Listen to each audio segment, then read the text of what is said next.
No, I will not go. You were giving them protection here. I will not go from here. Amit Shah साहब से बात करो।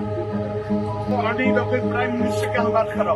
ये केरल के राज्यपाल आरिफ मोहम्मद खान हैं, जो गुस्से में सड़क किनारे ही कुर्सी लगाकर बैठ गए हैं। पुलिस पर जमकर भड़के हैं और अपने स्टाफ को बुलाकर कहते हैं कि अभी इसी वक्त मेरी अमित शाह या नरेंद्र मोदी से बात करवाओ। वहां मौजूद तमाम पुलिसकर्मी राज्यपाल से मान मनव्वल करते रहे।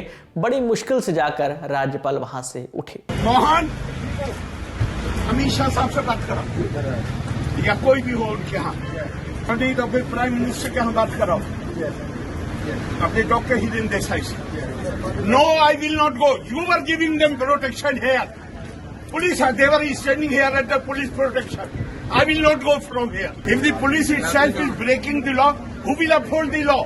दरअसल केरल के राज्यपाल आरिफ मोहम्मद खान 27 जनवरी को राज्य में ही कोल्लम के दौरे पर पहुंचे थे, जहां राज्यपाल की गाड़ी को एसएफआई यानी स्टूडेंट फेडरेशन ऑफ इंडिया के कुछ कार्यकर्ता जो है काले झंडे दिखाने लगे। इसी के बाद राज्यपाल गुस्सा हो गए, गाड़ी रुकवाई और बाहर निकलकर सड़क किनारे कुर्सी डालकर बैठ गए। आरोप लगाया कि पुलिस के संरक्षण में एसएफआई कार्यकर्ता ये सब कर रहे हैं। इसी गुस्से में राज्यपाल ने अपने स्टाफ को बुलाया और कहा कि मेरी अभी गृह मंत्री या प्रधानमंत्री से बात कराओ। पुलिस को फटकारते हुए कहा कि तुम लोगों ने ही एसएफआई को सुरक्षा दी है। लेकिन एसएफआई ने विरोध किया क्यों?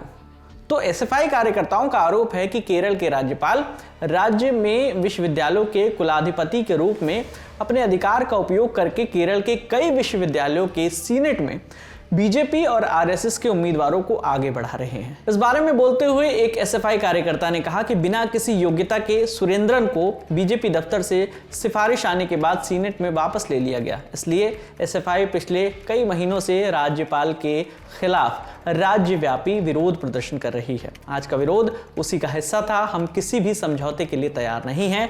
उन्होंने हमें अपराधी कहा, इसलिए हम राज्य भर में विरोध प्रदर्शन करके उन्हें अपने विरोध की ताकत दिखाएंगे।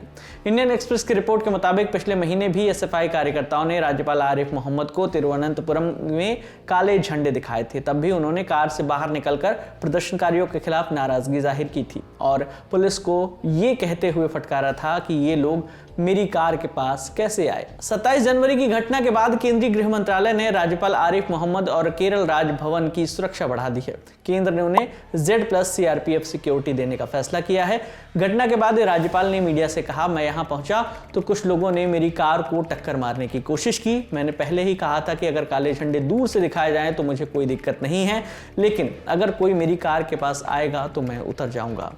अगर मुख्यमंत्री विजयन इस सड़क से गुजर रहे होते तो क्या पुलिस प्रदर्शनकारियों को कार पर हमला करने की अनुमति देती? मैं पुलिस को दोष नहीं दे रहा, पुलिस आला कमान से आदेश ले रही है। प्रदेश के मुख्यमंत्री प्रदेश में अराजकता को बढ़ावा दे रहे हैं। खान ने यह भी कहा कि विरोध प्रदर्शन में 50 से ज्यादा लोग शामिल थे, लेकिन एफआईआर केवल 17 लोगों के खिलाफ दर्ज की गई है। आज तक की रिपोर्ट के मुताबिक पुलिस ने इस मामले में जो है 13 एसएफआई कार्यकर्ता के खिलाफ आईपीसी की धारा 143, 144, 147, 283, 353, 124 और 149 के तहत एफआईआर दर्ज की है।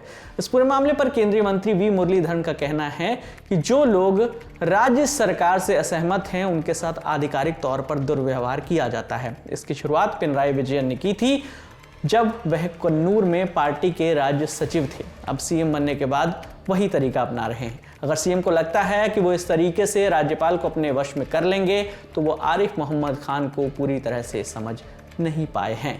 इस पूरी खबर पर आपकी क्या राय है हमें कमेंट करके जरूर बताइएगा। आपके लिए तमाम जानकारी जुटाई थी हमारे साथी प्रगति चौरसिया ने। मेरा नाम है विकास वर्मा। देखते रहिए दिल लल्लन टॉप। शुक्रिया।